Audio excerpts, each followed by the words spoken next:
Merak sanatoriyasini ta'riflashga tilim ojizroq bo'lyapti-da. Bunday diyorni, bunday jannat o'lkani kimlar havas qilmaydi? Kimdan ko'rish kelmaydi? Baxir dilimiz ochilib, yayrab, yashnab, quvonib, sevinib, ilhom kelib, sanatoriyamiz haqida ham she'r yozganmiz. Keng samo bag'rida go'zal bir diyor, Temur bobom yurtining mirakisi bor.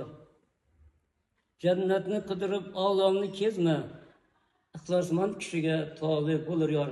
Dengizdek chayqalib turar sarak, jannat gullar ham tashna suvga, bog'lar bog' bo'lar oqaltinlar tog'sar tog'larining zilol suviga.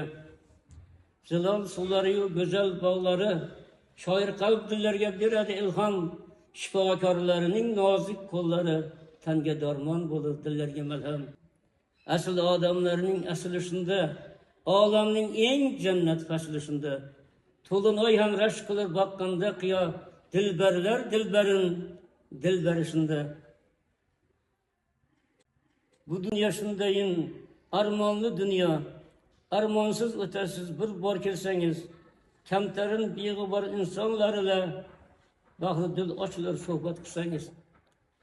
Haqiqat, adolat qaror topgani, mustaqillik shamoli esib turgani, mirakil kundan kun go'zal bo'lgani, ulug' yurtimning buyuk bo'lgani, tunda ham to'linoy to'lib turgani.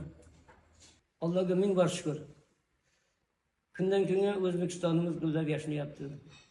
Bunga ming bor shukr.